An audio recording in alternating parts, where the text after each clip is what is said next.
Bonjour à tous, on se retrouve aujourd'hui sur la chaîne de Cryptab pour parler crypto-monnaies. On est le 21 avril 2022, il est midi 46 au moment où je tourne cette vidéo. On va faire un point order flow aujourd'hui pour revenir sur ce qui s'est passé depuis mardi. Des signes intéressants, plutôt bullish. On était plutôt bearish depuis un petit moment, mais là, on a des signaux qui peuvent être interprétés de la bonne façon. Donc aujourd'hui, on va faire un retour, un point sur Bitcoin comme d'habitude. On verra si Ethereum il y a une différence et on fera aussi un petit topo sur GLD qui est quand même le futur au niveau de la blockchain, des NFT, etc. Donc il y a quand même pas mal de choses autour de ça, donc on va regarder comment il réagit en ce moment. Pour commencer avec Bitcoin, en daily, on a fait un W un peu dégueulasse, c'est-à-dire si on se met en linéaire, on doit avoir un beau W, vous voyez, mais le problème c'est que quand on est en statut normal, en bougie standard, on a un pic, on est venu chercher de la liquidité là où en général on ne vient pas la chercher quand on forme un beau W, c'est-à-dire qu'on ne vient pas chercher un deuxième creux plus bas, on reste sur deux creux ascendants. Euh, mais bon, on va s'en contenter, hein, si ça nous permet au moins de revenir à la prochaine résistance qui est écrite en rouge, qui a formé le M ici. Dans un scénario idéal, on viendrait casser ce sommet, on formerait du coup un W, on bloquerait un M dans un autre gros W, donc ça serait vraiment le top du top. Mais pour l'instant, il va falloir faire gaffe à la prochaine zone de résistance qui va se retrouver notamment pile poil sur la zone de rechargement de short, vous voyez ici. Donc je vais pas encombrer plus le graphique que ça, je vais laisser juste la zone de résistance telle qu'elle est à l'heure actuelle.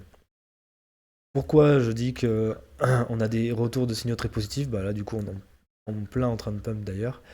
Parce que ce qui s'est passé, c'est que donc sur la descente, on a pas mal divergé, on a stagné, on a fait une chasse à la liquidité, puis on est reparti tout de suite et assez fort. Donc c'est bien parce que ça permet à tous ceux qui se sont fait liquider en longue de ne pas rentrer dans le train tout de suite. Et ici, on a eu une divergence.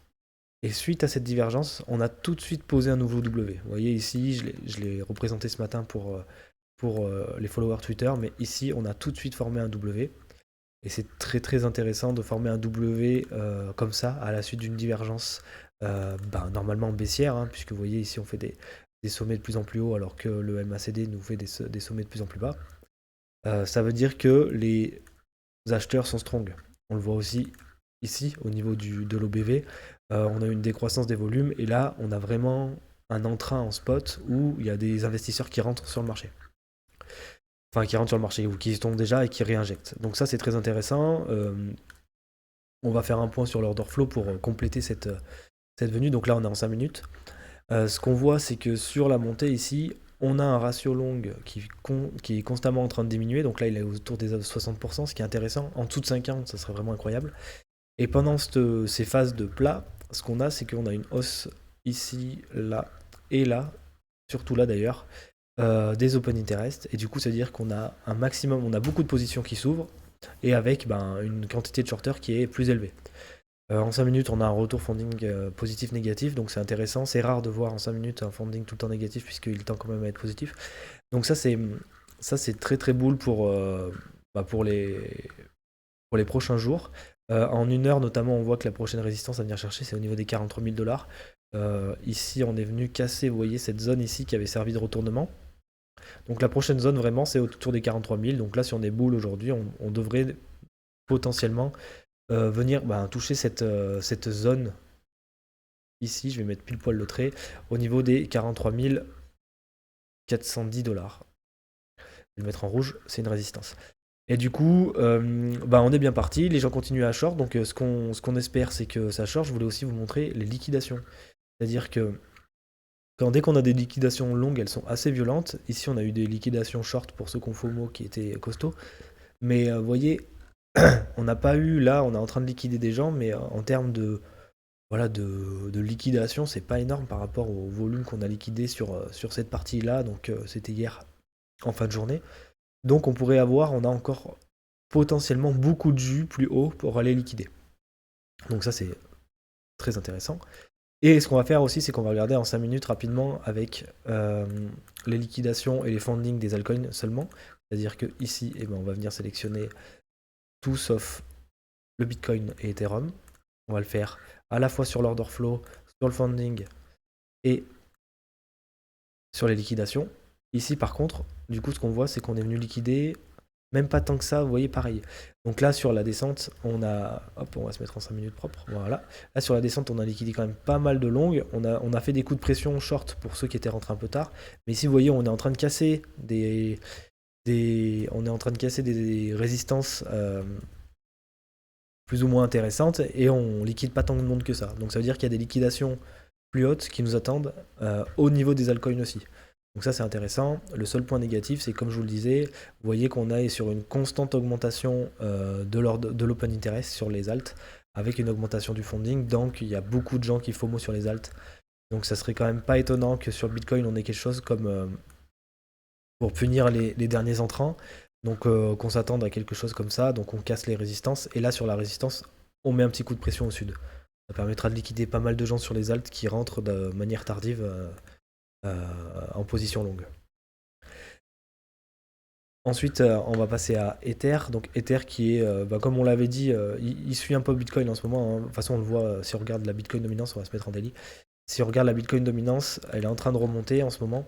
Elle est en train de remonter depuis quelques jours, donc ça veut dire que voilà, le marché suit Bitcoin de manière générale depuis quelques jours.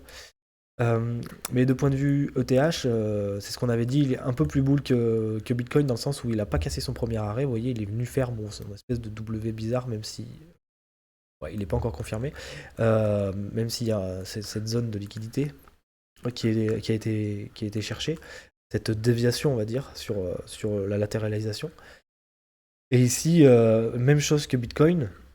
Je sais pas si on est repassé dans le positif. Si on est repassé dans le positif, même chose que Bitcoin. Donc on est monté en divergent tout de suite et hop, on a posé un W. Donc voilà, Ether qui suit pour l'instant Bitcoin en attendant que, on va dire que tout soit assez bull pour que Ether puisse faire son bout de chemin par soi-même.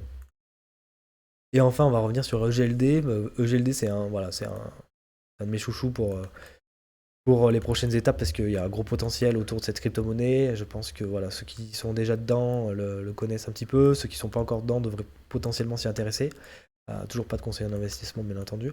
Mais pareil, vous voyez, sur les bougies comme ça, là où Bitcoin, Ether, etc. ont pumpé, voilà, EGLD, Sol aussi, ils ont fait des beaux mouvements. Ça représente une structure en W, donc pareil, on va se mettre en droite pour le voir correctement. Voilà, donc là on voit bien qu'il y a un W en droite, même si on est venu chercher de la liquidité à cause de Bitcoin. Hop, pas en barre, en bougie. Mais on l'a fait où sur le W, donc là on est qui est bien en rouge, hein, sur le W ici, on est venu reposer un W, donc ça c'est très très intéressant, c'est plutôt bullish pour la suite. Une target pour faire suite, on va dire, à ce W là, on va se mettre ici. On va regarder un petit peu comme ça. Des targets intéressantes, vous voyez, au niveau des 1,68. Donc on serait, voilà, on va dire, revenir déjà au premier arrêt, ça serait très intéressant.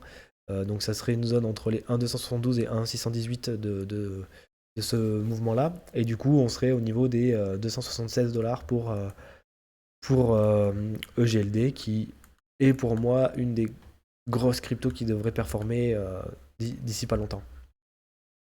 Voilà, j'ai fait un point sur EGLD rapidement. Il y a d'autres cryptos qui sont comme ça, notamment Sol, etc. Je vous ai fait un point sur XRD, du coup, là, mardi. Donc, XRD qui est toujours assez intéressant. Il est bien plat, donc je pense qu'il va y avoir encore pas mal de. Le seul point négatif pour XRD, c'est l'OBV. On aimerait bien voir une OBV qui commence à recroître pour avoir potentiellement quelque chose de haussier dans les prochaines semaines. Mais en tout cas, voilà, pour le marché, au moins jusqu'à demain, je pense qu'on va être sur une journée plutôt green aujourd'hui, à moins qu'on fasse un pump de l'espace et qu'on aille toucher tout de suite la résistance aujourd'hui et qu'on recrache. Mais je pense pas, je pense qu'on va venir chercher les zones de liquidité, donc entre les 43 410 et les 44 372 $ ici. On devrait venir aujourd'hui, je pense, tranquillement manger toutes ces zones de liquidité. Et donc c'est bien, ça va faire du vert dans le portefeuille. Donc si par exemple vous êtes mal à l'aise avec une position que vous avez, ça sera potentiellement une bonne opportunité parmi d'autres de sortir avec moindre perte ou des choses comme ça si jamais vous estimez que le marché va redescendre dans les prochains jours. Je vous souhaite de passer une bonne journée. On se retrouve dimanche. J'espère que je serai plus en forme, que j'aurai retrouvé une voix un peu plus décente. Et en attendant, passez une bonne soirée. Allez, à plus.